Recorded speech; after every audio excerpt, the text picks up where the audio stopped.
¿Y si lo pierdes todo, absolutamente todo, sin haber hecho nada malo? Esa es la pregunta brutal y profunda que nos lanza el libro de Job, uno de los relatos más desafiantes y conmovedores de toda la Biblia. Esta no es solo una historia sobre el sufrimiento. Es una confrontación directa con nuestras ideas sobre la fe, el dolor y, sobre todo, el silencio aparente de Dios. Al principio, conocemos a Job, un hombre descrito como íntegro, recto y temeroso de Dios. Su vida es la imagen del éxito. Una familia grande y unida, enormes riquezas en ganado y tierras, y un profundo respeto en su comunidad. Job lo tenía todo. Pero detrás del telón de lo visible, en la dimensión espiritual, ocurre una conversación que Job nunca llega a conocer. Satanás se presenta ante Dios y lanza una acusación directa. La fe de Job es superficial, una simple transacción. Cree en Dios solo porque su vida es perfecta y está llena de bendiciones. «Quítale todo», dice el acusador, «y verás cómo te maldice en tu propia cara». Dios, confiando en la integridad de Job, permite que su fe sea probada, pero establece un límite muy claro. La vida de Job debe ser preservada. La prueba puede ser severa, pero no será su destrucción. Y entonces, el mundo de Job se derrumba con una rapidez y una crueldad que hielan la sangre. En un solo día, recibe una noticia terrible tras otra. Sus bueyes y asnas son robados por sabeos, sus ovejas y pastores consumidos por fuego del cielo, sus camellos llevados por los caldeos. Cada mensajero llega con una peor noticia que el anterior. Pero el golpe final, el más devastador, es la muerte de todos sus hijos e hijas. Mientras celebraban en casa de su hermano mayor, un viento huracanado derribó la casa y todos murieron. Imagina ese dolor. Perderlo todo materialmente es una cosa, pero perder a todos tus hijos en un instante es un abismo de sufrimiento inimaginable. ¿Cómo reacciona Job? Su respuesta es una de las más poderosas de toda la Escritura. Se rasga las vestiduras, se rapa la cabeza, cae al suelo y en lugar de maldecir, adora. Pronuncia unas palabras que han resonado a través de los siglos. Desnudo salí del vientre de mi madre, y desnudo volveré allá. Jehová dio, y Jehová quitó. Sea el nombre de Jehová bendito. En medio de su confusión y su dolor insoportable, Job no peca ni acusa a Dios de injusticia. Su fe se mantiene firme, aunque su corazón está roto. Pero la prueba no ha terminado. Satanás vuelve ante Dios y argumenta que Job ha soportado la pérdida de sus bienes y sus hijos, pero no soportaría la pérdida de su propia salud. Toca su hueso y su carne, dice, y verás si no blasfema contra ti. De nuevo, Dios lo permite, con la misma condición de preservar su vida. Inmediatamente, Job es afligido con una sarna maligna, llagas dolorosas que lo cubren desde la planta de los pies hasta la coronilla.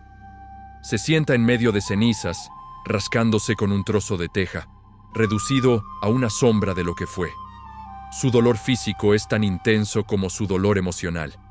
En este punto, hasta su propia esposa, viendo su miseria, le dice con desesperación, ¿aún retienes tu integridad? Maldice a Dios y muérete. Es una tentación nacida de la angustia extrema. Pero la respuesta de Job revela una fe que duele, una fe que se niega a ser selectiva. Le dice, como suele hablar cualquiera de las mujeres fatuas, has hablado, ¿qué? ¿Recibiremos de Dios el bien y el mal no lo recibiremos? Una vez más, en todo esto, Job no pecó con sus labios. Sin embargo, esto no significa que Job fuera un superhéroe sin emociones. Su sufrimiento es absolutamente real y no pretende ser fuerte. Después de un largo silencio, Job finalmente estalla. Maldice el día en que nació, desahoga su angustia, llora su desgracia y se pregunta por qué. Su lamento es un grito honesto y crudo desde lo más profundo del alma.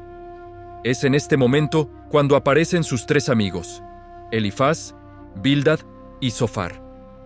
Al principio, hacen lo más sabio y compasivo que se puede hacer. Al ver su dolor tan grande, se sientan con él en el suelo, en silencio, durante 7 días y 7 noches. Comparten su duelo sin decir una palabra. Pero pasado ese tiempo, el silencio se rompe, y con él, la sabiduría.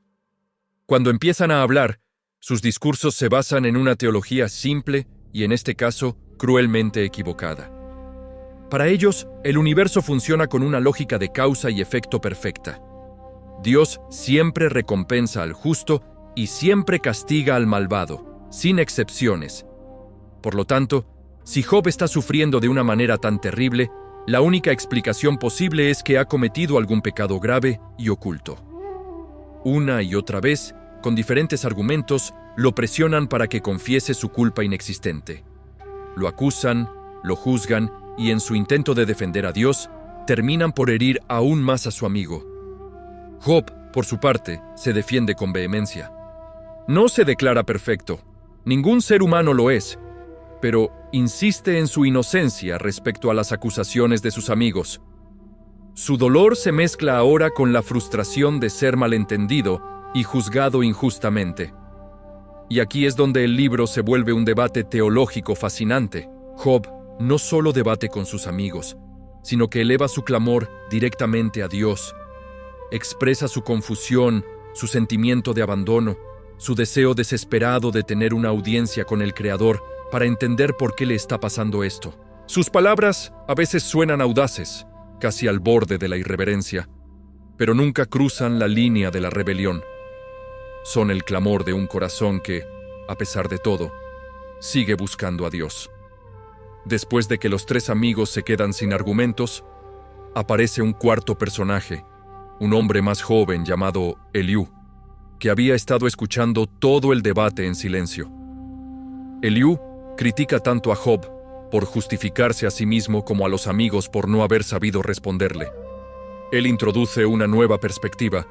El sufrimiento no es únicamente un castigo por el pecado. A veces puede ser un método de disciplina, una forma en que Dios corrige, enseña o purifica a una persona para acercarla más a Él. Su razonamiento es más sofisticado, pero aún así no logra capturar la totalidad del misterio que rodea la prueba de Job. Y entonces, justo cuando el debate humano llega a un callejón sin salida, sucede lo que Job tanto anhelaba. Dios responde, pero su respuesta no es la que nadie esperaba. Desde un torbellino, Dios le habla directamente a Job, pero no le da una explicación lógica de su sufrimiento. No le cuenta la conversación con Satanás, ni le da una lista de razones. En lugar de eso, Dios le hace preguntas a Job. Una avalancha de preguntas que revelan la inmensidad, la complejidad y la majestuosidad de la creación. Le pregunta sobre los fundamentos de la tierra, sobre los límites del mar, sobre el amanecer, sobre la nieve y el granizo.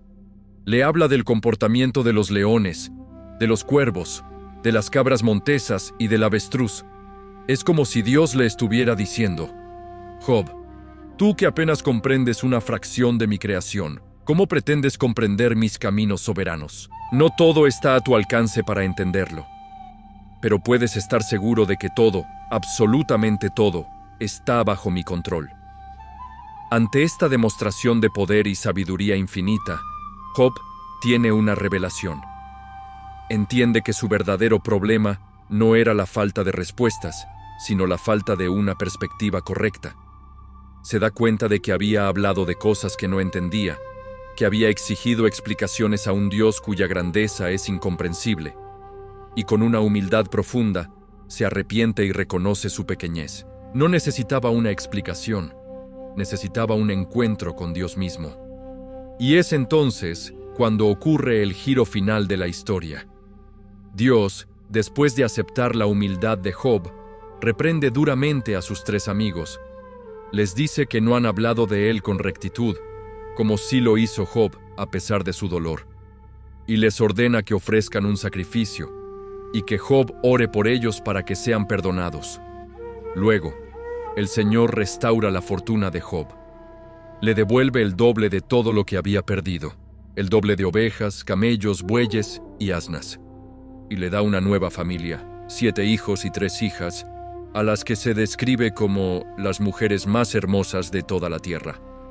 Job vive una vida larga y plena, llegando a ver a sus hijos, a sus nietos y hasta a sus bisnietos. Pero el verdadero final del libro de Job no es la prosperidad material. Es la transformación interna de Job. Él mismo lo resume en una frase poderosa: de oídas te había oído, mas ahora mis ojos te ven. Su fe pasó de ser algo que conocía de segunda mano, basado en bendiciones y tradiciones, a ser una relación personal, profunda y real con el Dios vivo, forjada en el fuego del sufrimiento. El libro de Job nos enseña que la fe verdadera no es la que lo entiende todo, sino la que confía incluso cuando no entiende nada. Nos muestra que el sufrimiento no siempre es un castigo, y que la bondad de Dios no desaparece en medio de nuestro dolor, incluso cuando parece que guarda silencio. Y ahora, la pregunta que este libro nos deja flotando en el aire es para ti y para mí. ¿Nuestra fe depende de las respuestas que recibimos, o de la confianza en aquel que tiene el control, incluso cuando no entendemos sus planes? Si este resumen te ha sido de ayuda para comprender mejor este increíble libro, te invito a que te suscribas a nuestro canal, Biblia en 10 minutos. No olvides activar la campanita para no perderte ningún video y, si conoces a alguien que esté atravesando una prueba difícil, compártele este mensaje. Y por favor, déjame saber en los comentarios, ¿qué es lo que más te impacta o te enseña la historia de Job? Me encantará leerte. Nos vemos en el próximo video.